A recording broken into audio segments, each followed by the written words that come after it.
அனைவருக்கும் வணக்கம். நான் உங்கள் சாந்தி பேசுறேங்க. இன்றைய பதிவுல நாம என்ன பார்க்க போறோம் அப்படின்னா, வருகிற 30ஆம் தேதி புதன்கிழமை அன்று நம்மளுக்கு அட்சய திருதி வருகிறது. அன்று தங்கத்திற்கு பதிலாக இந்த 5 பொருட்களை வாங்கி பாருங்கள், தங்கம் சேர்ந்து கொண்டே இருக்கும்னு சொல்லியிருக்கேன் இல்லைங்களா? அந்த 5 பொருட்கள் என்னென்ன அப்படிங்கிறத பத்தி இந்த பதிவுல நாம தெளிவாக பார்க்க போறோம். வாங்க வீடியோக்குள்ள போகலாம். அட்சய திதிகை அப்படிங்கிறது ரொம்பவே விசேஷமான நாள். இந்த நாள்ல நம்ம தானம் பண்ணணுமே தவிர தங்கத்தை வாங்கக்கூடாது அப்படின்னு சொல்லப்பட்டிருக்கு.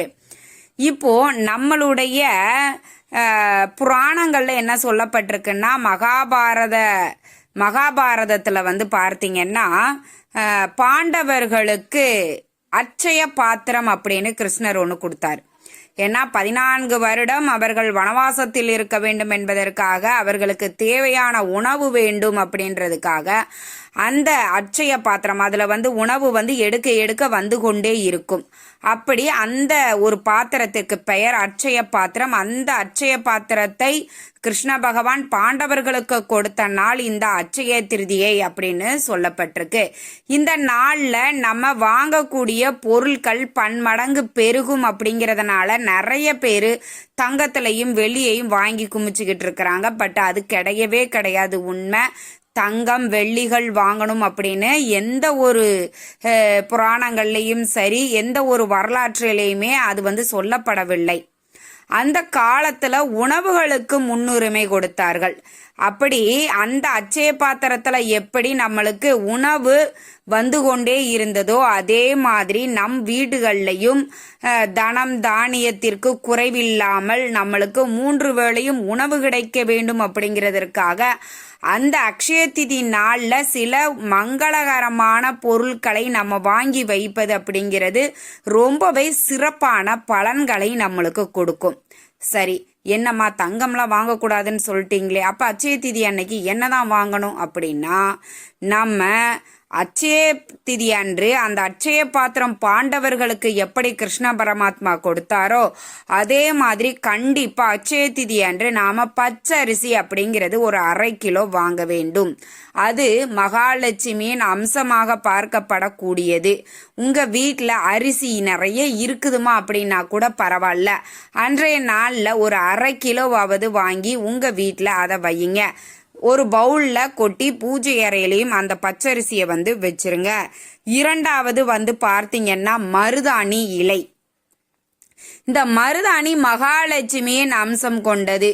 மருதாணி இலைகள் விதைகள் எது கிடைக்குதோ அதை நீங்க பூக்கள் கிடைச்சது அப்படின்னா வாங்கிட்டு அதை பறிச்சுட்டு மகாலட்சுமி தாயாரின் படத்திற்கு வையுங்க. விதைகள் இருக்குது அப்படின்னா அதை காய வச்சு பவுடர் பண்ணி நீங்க அதை சாம்பிராணி தூபம் போடும்போது அதை சேர்த்து போடலாம். மருதாணி இலைகளை கொண்டு வச்சு அதை பூஜை அறையில வையுங்க. அட்சய திதி நாள் முழுவதும் அது அங்கேயே இருக்கட்டும். மறுநாள் நீங்க அதை அரைச்சு உங்க வீட்டுல நீங்க இல்லைன்னா பெண் குழந்தைகள் யாரேனும் இருக்கிறாங்க அப்படின்னா அவங்களுக்கும் கொடுக்கலாம். அக்கம் பக்கத்துல இருக்கக்கூடிய பெண் குழந்தைகள் இருக்கிறாங்க அப்படின்னா அவங்களுக்கும் தாராளமாக கொடுக்கலாம். மூன்றாவது பார்த்தீங்க அப்படின்னா நம்மளுக்கு பச்சை பயிறு. புதன்கிழமையோடு இந்த அட்சய திதி வருகிறது. பொதுவாக பச்சை நிறம் அப்படிங்கிறது பணத்தை ஈர்க்கக்கூடியது. அப்ப புதன் பகவானுக்குரிய தானியம் என்ன? பச்சை பயிறு. அப்ப புதன் பகவானினுடைய அருளும் கிடைக்கும், உங்களுக்கு பணத்தை ஈர்த்து கொடுக்கும் இந்த பச்சை பயிறு. இதையுமே ஒரு 100 கிராம் கூட நீங்க வாங்கி உங்க பூஜை அறையில வையுங்க. அடுத்தது ரொம்ப முக்கியமானது, எல்லா விசேஷங்களுக்கும் நம்ம கண்டிப்பா வாங்கக்கூடியது ஒரு பாக்கெட் கல்லுப்பு, ஒரு பாக்கெட் மஞ்சள். இது மஞ்சள் தூள், மஞ்சள் கிழங்கு, விரலி மஞ்சள் தான் வாங்கணுமா, திருமஞ்சள் தான் வாங்கணுமா அப்படின்ற கணக்கே கிடையாது. எந்த மஞ்சள் வேண்டுமானாலும் நீங்க வாங்கி வச்சுக்கலாம். கல்லுப்பு, மஞ்சள், அதே மாதிரி வசம்பு. இந்த வசம்பு அப்படிங்கிறது ரொம்ப ரொம்ப ரொம்ப ரொம்ப உயர்ந்தது பணத்தை வசியப்படுத்துவதற்கு. இந்த வசம்ப நாட்டு மருந்து கடைகள்ல கேட்டீங்க அப்படின்னா கொடுப்பாங்க. அங்க நீங்க பேரம் பேசாமல் நீங்க வாங்கி கொண்டு வரவும். இது ஒரு 20 ரூபாய்க்கே மேக்சிமம் தருவாங்க நம்மளுக்கு வசம்பு.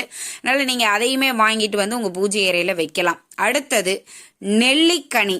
இந்த பெருநெல்லிக்காய், நான் சொல்றது சிறு நெல்லிக்காய், அரை நெல்லிக்காய் கிடையாது. பெருநெல்லிக்காய் தான் வாங்கணும். ஏன் அப்படின்னா இந்த அட்சய திதி அன்னைக்கு தான் குபேரன் இருக்கிறார் இல்லைங்க, அந்த குபேரனுக்கு வானில் பொருளாளராக அவர் நியமிக்கப்பட்டார் அப்படின்ற ஒரு வரலாறும் இருக்குது. அப்ப குபேரனுக்கு பிடித்தது அந்த நெல்லிக்காய்.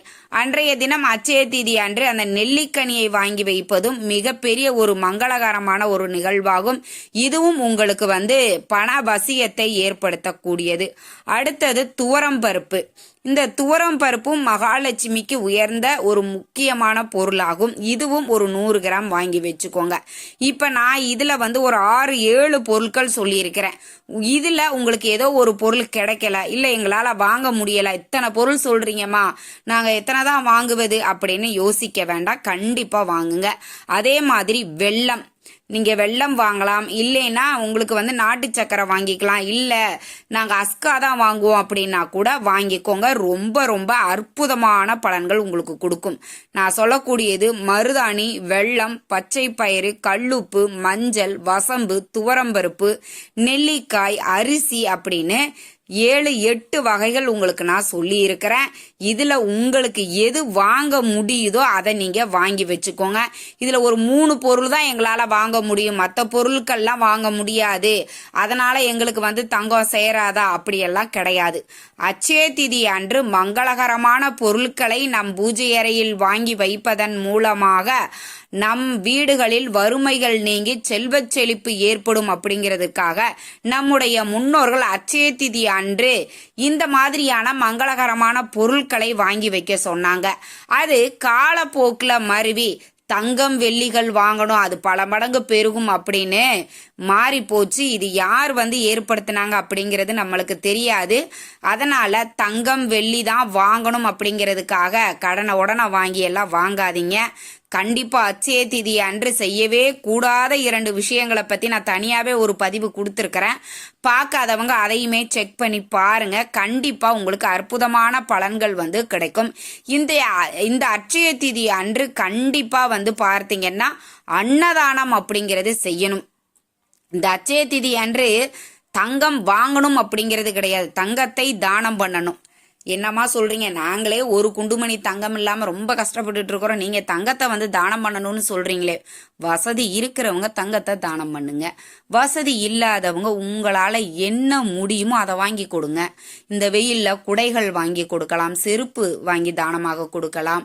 அதே மாதிரி பார்த்தீங்கன்னா உங்களால முடிஞ்சது 4 பேருக்கு சாப்பாடு வாங்கி கொடுக்கலாம். உங்க வசதிக்கு என்ன உங்களால தானம் பண்ண முடியுமோ அன்றைய நாள்ல யாராவது ஒருவருக்கு ஒருவேளை உணவாவது நீங்க வாங்கி கொடுங்கள். நிச்சயம் உங்கள் குடும்பத்திற்கு அது பெரும் புண்ணியத்தை ஏற்படுத்தும். கண்டிப்பாக இந்த அட்சய திதி அன்று இந்த பொருட்களை வாங்கி வாழ்க்கையில் வறுமை நீங்கி சந்தோஷங்கள் பெருகட்டும், செல்வ வளம் நிலைக்கட்டும். இந்த தகவல் உங்களுக்கு ரொம்பவுமே பயனுள்ளதாக இருந்திருக்கும்னு நினைக்கிறேன். வீடியோ பிடிச்சிருந்தா லைக் பண்ணுங்க, ஷேர் பண்ணுங்க, கமெண்ட் பண்ணுங்க. இந்த பதிவை உங்களுடைய உற்றார் உறவினர்கள் நண்பர்களுக்கும் ஷேர் பண்ணுங்க, அவங்களும் பார்த்து பயன்பெறட்டும். நன்றி, வணக்கம்.